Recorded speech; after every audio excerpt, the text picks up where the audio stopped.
Today I have the pleasure of speaking with Rachelle. She's the owner of Woodscaped Weddings and a partner in Woodscaped Designs.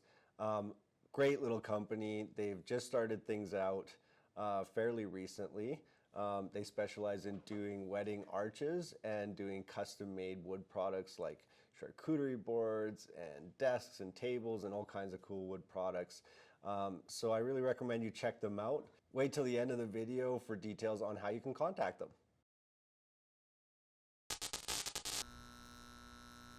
Nobody says vlog anymore. Yeah, but it is. They just say podcast, so like Joe Rogan podcast. Yeah. It's not like Joe Rogan vlog, even though that's technically what it is. It is, because you can watch it.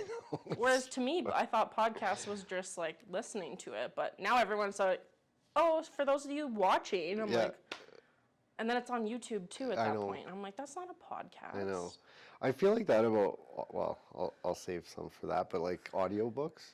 Yeah. I like audiobooks, but I hate that then they're like, oh, and reference material, blah, blah, blah. And I'm like, why isn't the reference material then something I can just click on in the audio file? Like, so it's like, here's your like, documents or whatever. Yeah. And then you're like trying to find it online. And then all of a sudden it's like, well, now you got to buy the book. And it's like, well, why the fuck did I pay for the fucking audiobook? Yeah, it defeats the whole purpose, right? I feel like everybody and their dog is kind of getting into podcasting. But it's cool because it's such a popular thing right now. Well, people want to learn. Yeah. That's what I find. And it's an easy way to learn. Yes. Like, it's not, you don't have to go buy a book or, everyone's just like, how quickly can you get a hold of information? And it's easy to pass the time and like listen to things while you do I like to watch it because it's like you said, it's like personal. Yeah. And a lot of times, like in a book or whatever, you don't get like the... Yeah.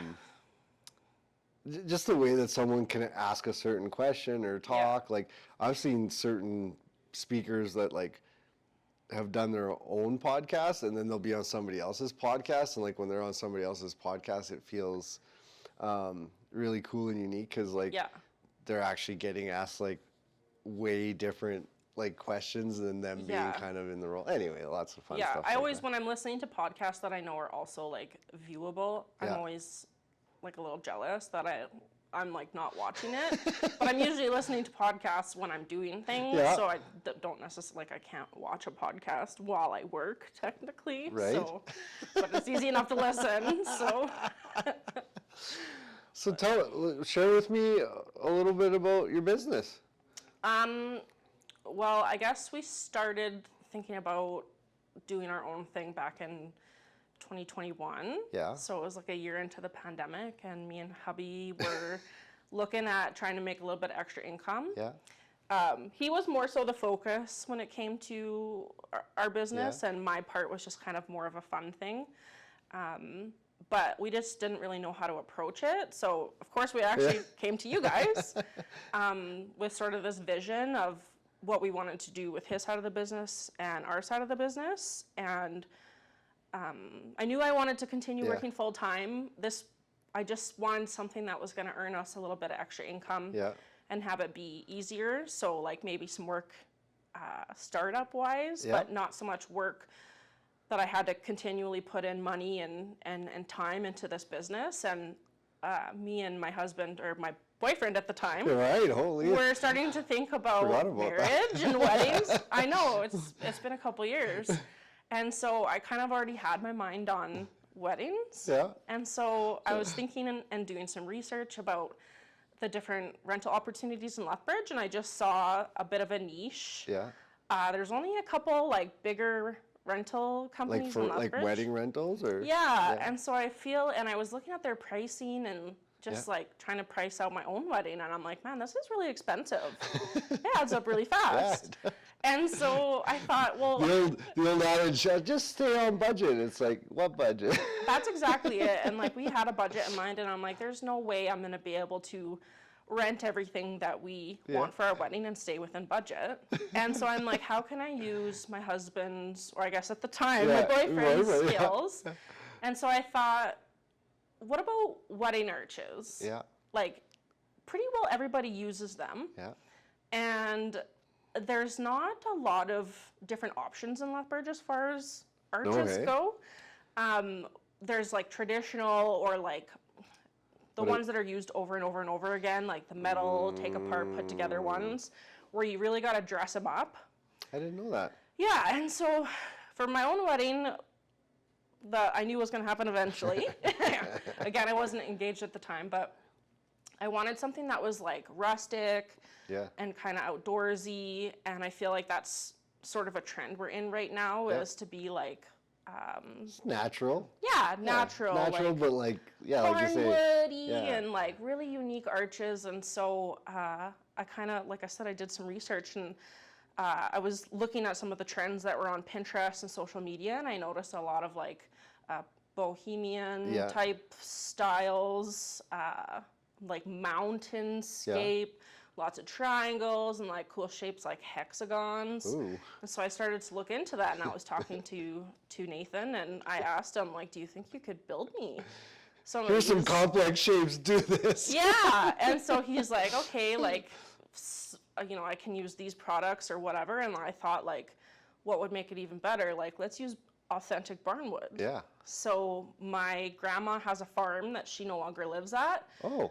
But there's a lot of buildings still standing, and so I asked her, like, can I come and take some of your barnwood? No way. And back in the day, they used fir, and fir is like the sturdiest. But like, you don't find that kind of stuff anymore. So it like doesn't warp. It barely. It stays together so well. And so we went and took a bunch apart. Lucky. Yeah, Lucky. and so you had an in. Yeah, exactly. So, and that's my, like, I was trying to keep costs down. Yeah. So I'm like, free barnwood, free labor. So and then that gave me the opportunity, I think, to come to professionals like you guys to help me build the business side of things that I was like feeling really overwhelmed with. Like, I'm not. Because you're dealing with an engagement, I think, because you were engaged when you came. Yes, and so at that point we were. You're having a wedding, you're starting a business, you're working full time. Yeah, working full time, yeah. So I knew I needed the help. Like, I'm a business person, but I'm not going to pretend to have experience building websites and designing a logo and stuff. And you have lots of accounting background and all that fun stuff, right? Yeah, so like, definitely like the bookkeeping side of things wasn't overwhelming to me, but the starting the business was. And so when I approached you, obviously, I had no idea that you guys could literally take me from like zero to a business. Hey, it was our pleasure. And so I came to you with our sort of idea and like what we wanted our website and business to feel like. And then obviously you guys, you branded us. And then you were like, we hate it. Yeah, not even a little bit. Like, it was perfect. And then I didn't have to spend that extra time because I was still working. Oh, yeah. Like, I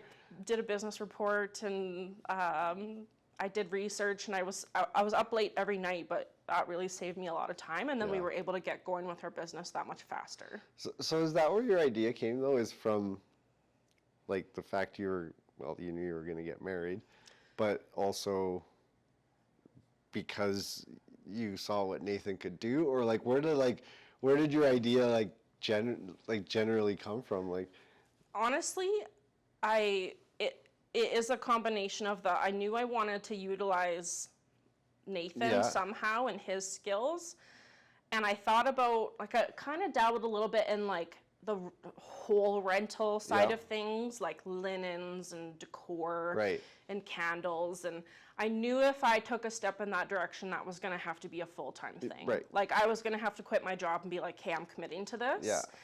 And with the pandemic and like uncertainties of like what I was doing full-time, I really did think about it. Yeah. Like, there was an opportunity for me to maybe switch gears.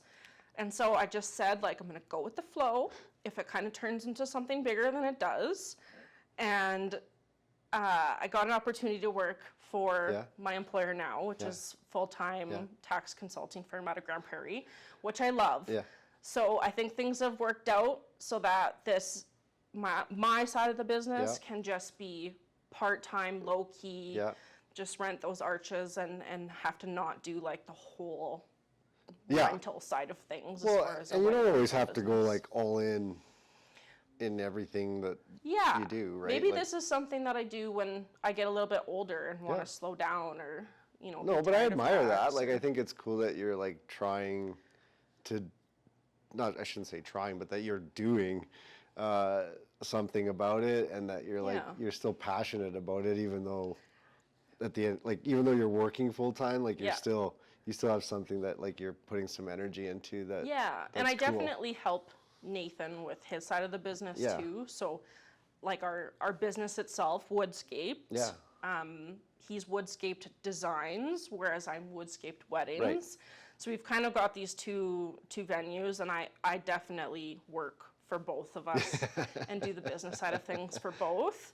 But of course, I can't do the design part of it. Yeah, that's his skill set. Which is his, but I do the bookkeeping and maintain the website with your guys' help. But you're a power team. You're a power team. And so it worked out really good that he's a people person for sure, but I'm definitely more of a people person and more like business minded. So I take care of that side of things, and we get a lot of referrals for our rentals or for custom products, and then I'm like, hey, this is what you got to do. This is your next project, and trying to keep them on track as far as like meeting deadlines, and somebody needs this by this date, and he seems to always be busy. Like the rental side of things are picking up now that the weather's getting nicer for sure. Well, because what is wedding season? Is it like September? From what I'm gathering, it's June to September. Okay. Obviously people get married year round. But holy cow, like June, July, August. That's like the main like go. And then the venues and stuff, their higher prices, their high season tend to fall in that June to mid-September. So how do you connect with the venues? I literally, like, when I had our website functioning and I had business cards, I just emailed as many venues as I could to reach out and make those connections. And then some of them wanted to invite me to show me their venue and where my arches could potentially go. And that's cool. For some of the outdoor venues, like, this is what we can and cannot do. Right. You can't stake your arches to the ground because we are preserving our grass. And so there's lots actually to learn. So I wouldn't have thought that. You don't think about that kind of stuff until you're there. And then so people that are getting married that reach out to me, I'll ask them first thing, like, when and where are you getting married? And then I'll be like, okay, I know, your contact from LA Chefs, or who's your wedding coordinator? And that's the first person I want to reach out to, so that I can coordinate with them. Nice. Also, having just been a bride, it's like, how can I help the couple? How can I take pain and stress and time out of their day? So That's why I just giggle. She's like, just going through a wedding was just having gone through it. So it's like, how can I make their life easier? They're just a middleman, essentially. For somebody like me, I have to coordinate with the venue. So I either have to do it through the bride or the groom, or I can do it myself. And so having made those connections, it makes it easier for me to help the bride and groom so that they don't have to do that kind of stuff. So I didn't know that. Yeah. I would have never thought about, like you just said, preserving the grass. Or like where things can and cannot go. Like a lot of these venues have more than one function in a day, and so, or like accessing the building. Like some of my arches are big, and so we have to worry about doors that are big enough. And so, can you take them apart, or do you not? Some of them we can take apart. So it definitely depends on the arch. My biggest arch is probably my triangle arch that we actually built for our wedding specifically at a Barnwood, and you can take it apart then reassemble it, which is really nice. So it's 9 feet. So if you think about the base, I think the base itself is 7 feet. So even on an angle, it doesn't fit through most doorways. Yeah, no doubt. But most venues have bay doors, which is nice. So, but that's all things you got to think about. And some brides, I say brides because most of the time brides are the ones planning the wedding, but most couples don't think about that kind of stuff. And so I'm like, I have to make sure I ask those questions so that on the day of the wedding, it's not like surprise. This isn't gonna work. So I've learned a lot in it too. And thankfully I learned a lot prior to my wedding too. And I feel like what I learned from my wedding, I can help the bride and groom, or the bride and bride, or groom and groom make their wedding as easy and as special as possible. So do you get more inquiries like from people, or do you get more inquiries from like, I guess like venues or planners or? Definitely more from the couples themselves. Okay, cool. So I've done a couple expos, and so handing cards out to actual people planning their weddings. I think that's like my biggest point of contact. But that's actually probably a really good way of like generating business though, because they can. Sure. Are you able to set like the actual arches? Some of them it depends on where the right. where it's being hosted. Yeah. The last one I did was at Heritage Hall, and only one of my arches fit in the area that I was in. Right. So I was able to still display a lot of stuff. And at that point, I was kind of dabbling some of the decor side of things. Right. So I had like a full setup with just one arch, but I just encourage really people to visit my social media, which is where you're going to see all of the arches. But it is cool to see it in person, right? Like absolutely. That's why I say like those kind of like I don't want to say markets, but like expos or whatever that you can go to, like or pictures from real weddings. So I've got my few brides have let me have some of their pictures from their weddings so that you can see it in person. And I'm also asking, like, how tall are you guys? Like, are you going to wear heels? How tall is your spouse? Because some of my arches are going to be, like, if you're, like, Nathan is 6'2". And so that's why I wanted a really tall triangle, because I didn't want the arch to get lost behind us. Right. I didn't want it to be the focal point. But it is kind of, because you guys had it, like, it's right behind where you're basically doing your vows. So. It has to be kind of a focal point. Yeah, and so I have a couple this summer renting the hexagon arch. Oh, cool. And it's one of my shorter. I think it's still 7'6" or something like that. But my first question was like, how tall is your significant other? Because if he's too tall, honestly, it might get lost behind you guys. So and we're totally open to expanding our inventory. Because there's always you're always seeing cool things online of like different versions of arches, and so I feel like we're very open to expanding our inventory in the sense that if you want an arch, likely there's another bride or groom that has also thought about that arch, and then that just gives us opportunity to have more options for couples in the future. So how many do you have now? Like how many arches do you have? We have 5 now. So we have a traditional arch, we have a triangle arch. Okay. Traditional just being like kind of the square ladders on the side for vine options, linen options. And then the triangle, and then we have our hexagon, which is kind of cool. That's big and heavy, that one. And then we have a circle arch. A circle? Mm-hmm. It's just made out of metal, so that one comes apart and is buildable. Oh, cool. And then that one definitely would not be like an arch you use on your own. You would want to put like a floral piece, some people rent it out and do like a balloon arch on it for parties. Like, we're not just weddings, we're also like events, like any event in general. And then our most popular arch is the mountainscape. So and that's like that double one? It's 3 triangles. Oh, 3, right. Yeah, and you can kind of move them and do different depths depending on like how big you want your arch to be. You can have it be a little bit more narrow or nice and big, and because they're each like still independent. Is that, if I recall correctly? Yes, they are. Yeah, and then so we technically have 3 different triangle arches of different sizes. Yeah. Actually, I shouldn't say we have 5. We actually have 6 because we built our custom triangle arch for our wedding. So that's right. So we've got 6. We've got 5 different triangles that are all kind of interchangeable. Traditional, hexagon, and circle. Can you like mix different ones up if you wanted to? I'm not saying it's a good idea, but I'm just curious. Yeah, you could. So some are made out of 2x4s that are stained, and then some barnwood, so those ones would look okay together. That's actually another thing too. If someone comes to me and says, oh, I love this arch, but I wanted a white arch, or I saw myself like doing gold, that's great for us because we love that arch too, and not everybody wants barnwood. Right. So we're like, cool, we'll make the same thing, but we'll do it in white because there's a need for it. Yeah. And again, if you want a white triangle arch, like odds are someone else probably does too.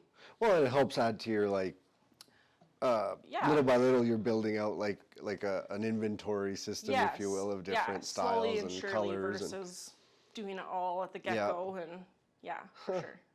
Huh, that's actually interesting. Is there a different way to like colorize it? Like you just had me, I just randomly was thinking, I'm like, what if you could like like almost like wrap it. That would be really nice to just have like a press of a button and have them be different colors. Yeah, that's kind of interesting. Yeah. I wouldn't have even, like, I just wouldn't have thought of what you just said, like, oh, like some people want it white. Like, what if somebody wanted it like I don't know, a champagne color? And it's like, Yeah. crap, okay, yeah, what do you do? Yeah, I mean, obviously there's different options too to dress your arches. Right. So if most venues will have like a wedding, don't want to say planner, but a wedding coordinator that'll help.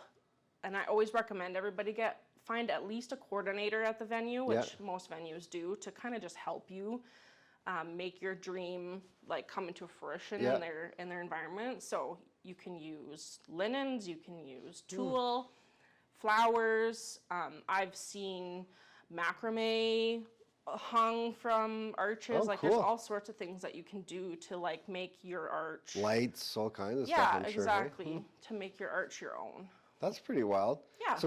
So you, pandemic aside, as I guess someone that was just trying to think of how to ask you the question, but basically just someone like starting something new. Yeah. Even though at the time you didn't know whether it was going to totally be full-time or part-time, but notwithstanding, like what were some of the like challenges just even mentally that you were going through? Yeah, obviously the pandemic sucks. Yeah. Everybody says it's over, but we're still feeling the effects, obviously, from everything. So it was not so mentally tolling per se, because I was happy to like do the work and put in the time. Definitely financially tolling. You make this business plan and you think you know what everything's going to cost, and you're being as prepared as you can, but there's always hiccups. Yep. And there's always, extra costs or for example, like Shopify and not knowing for sure, like how much a subscription is going to cost and the percentage that you pay on every tap for credit cards and stuff like that. Yep. So I would say that was the biggest thing, because we didn't necessarily have a ton like off to the side to do this. And not to mention, we were also saving for a wedding, and then we knew we were going to buy a house one day, so we didn't want to put all of our money into this business.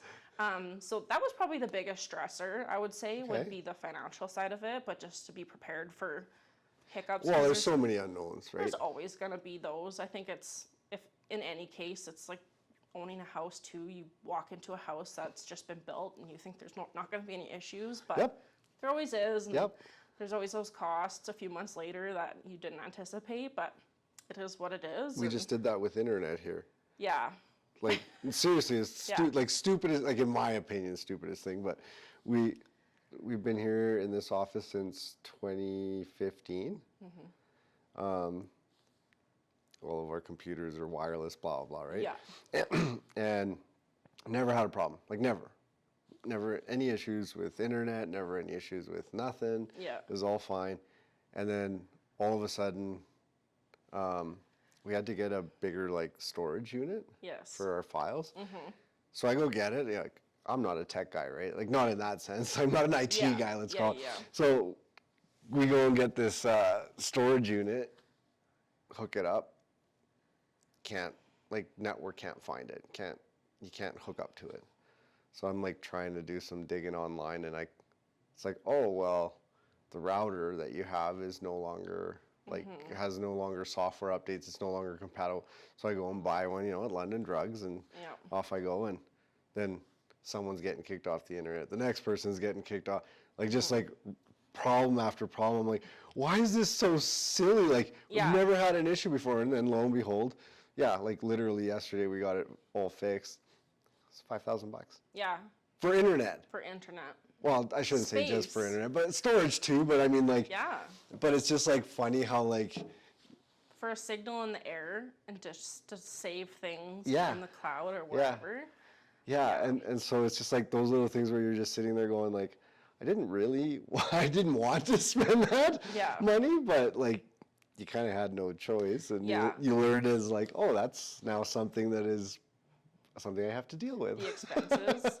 And then on the other side of it too, like starting a new business, it's also learning like what you can expense too. Yeah. Oh yeah. So remembering to keep receipts and keep track of, you know, utilities, because we're working Oh yeah. at home. Yeah. We don't have an office space, so it was a huge learning curve. Like, but having worked in accounting, I think I had a little bit of an idea of what I needed. Yeah, to a head keep track start of. a little bit in that space. So, but that was also when it came time to file our first business tax return. Yeah. It was a lot of work, because we were like, oh shoot, we need to know this, and we didn't keep all the receipts for this, and now I have to dig up, you know, 12 months of bills that we paid, and figure out the square footage in the house that we're using for business, and mileage and gas, and it adds up fast. Yeah. I know you probably have to get going, so Yeah, I probably should. I'm a talker.